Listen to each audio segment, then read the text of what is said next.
morning, everybody. I have a Matt Kirk in front of me. He's experienced social justice advocate with a passion for quality of life for all. And he has graduated with a degree in social work. And he's amazing influencer and he impacts with his work and passion other people. He also finds the joy in working with the youth to raise the next generation of amazing humans. So Matt, thank you so much for coming into my show on my channel where we try to share the impact. We're trying to share the positive messages to everybody out there. And you are working with the youth. You said you have a passion and you find a joy. So tell me more about what brings joy to you working with the youth. Oh gosh, well, yeah. Thank you for having me on your show. I'm really encouraged and inspired to be here. So thank you. If I were to think about what brings me passion and joy when working with the youth, calling is probably something. Calling is where I feel like you have this urge that you can't escape. Yeah, and that's something that I remember when I was trying to consider what I wanted to do in life and get serious. And there was a time when I wanted to work with high school students. And then I did an internship where I worked with adults. And I never wanted to work with students ever again, anybody under 18. You know how it is working with students sometimes, they have a lot of questions and they have a lot of why this and why that, and they question everything, where adults, we sometimes just get acclimated in figuring it out and answering our own questions. And as much as I continue to work with in the adult sector and elderly, I still found myself in opportunities and volunteering with youth and constantly being around them, to where I found myself back exactly where I knew my calling was, working with them. And so that's one thing, is calling for sure. What brings me passion and joy is when I'm able to see students. I work primarily with K through 12, and to see students at a young age begin to blossom, not into what society expects them to be, but who they were created to be, is amazing.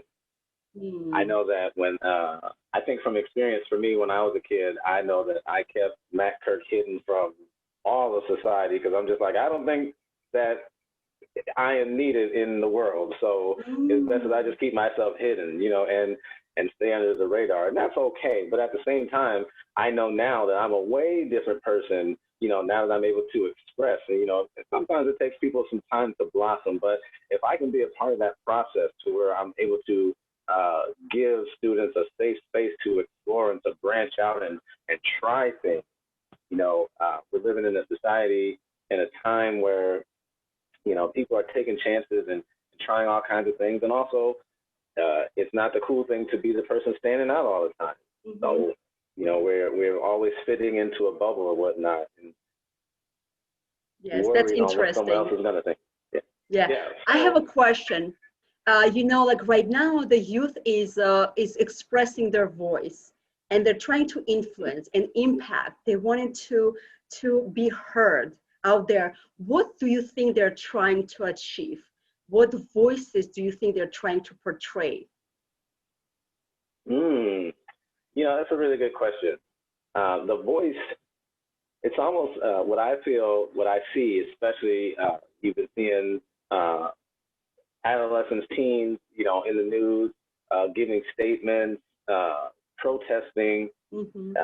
To me, it's a way of standing, that I see with them, standing and showing that they have a presence and an importance in society as well, and not to be, that their voice isn't to be underlooked or overlooked because of their age, but they have an opinion and they're watching and they're learning. And with the information technology right now, it's coming way faster than it did when we were younger. And so they're learning a little faster than we are, and they're starting to make their minds up based on what they're learning, and they're starting to voice their opinion a lot younger. Yeah. Yeah, and right now, like with such a like massive growth of the youth, and we're learning so many things right now from the media, and we get influenced and impacted by that, not necessarily positively, but negatively. Mm, And I feel that the voices of the elderly, or voices of the people who have experienced the life and went through the life and know what life looks like, is going down and down. They become silent right now and dying out. So, what would you tell right now to the youth about the outlet, that source of positive information where they can gain that knowledge of life? mm. That's, I think I was fortunate to have people in my life that when I was younger was able to help and coach me in a sense through some experiences to where they were able to, like I say, they gave me a place to be able to process and an ear to hear to be able to voice without criticism. I think that's really important, and I encourage I've encouraged all my students, to find that person that they can trust, that they feel like has sound judgment and can help nurture them. I think those are great places, and you can find those in your school, and it takes vulnerability, from the student and also the person that is coaching in a sense to kind of be open and be willing to listen and give that safe space without judgment or criticism of opinion. So I encourage students all the time, please seek out those that you see maybe that's at the next level that you want to be at, that's giving you that example that is inspiring and giving you something burning that can maybe give you that example for your next level and come under that person. Mm-hmm. Yes. As a social justice advocate, what is your dream for the youth in America? Mm. What is your dream? What would you like to see happening? Mm-hmm. Absolutely. To be very honest, my passion is to see the youth think for themselves. Mm. And one of the things I've done with my students, and sometimes we'll have discussions where all I do is ask questions, or I'll ask a question that is an obvious yes or no, and then I'll become the naysayer because there's nothing wrong with thinking for yourself. And especially in today's society, sometimes we look at examples that isn't always the best, but it might be the dominant example, and we follow that example. And sometimes we're led astray by someone else's example when we can think and process. And so that's my thing. I always encourage, and that's what I want to see in the youth, not waiting until they're adults to be able to process information and chew on it themselves, but chew on it now and be able to wrestle with things and come to your own conclusions.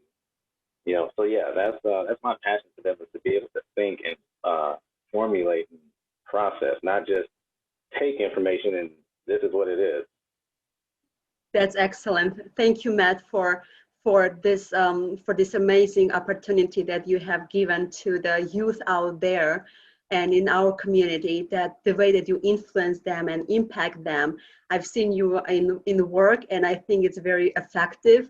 I like really your approach that you take and how you use that approach to see your dreams come true and stuff. So I really thank you for your time that you have taken to come here and to experience and to share your passions, your dreams, and the source of the joy that happened to be working with the youth. That's amazing. That's absolutely amazing and stunning. I know we talked a lot about that before.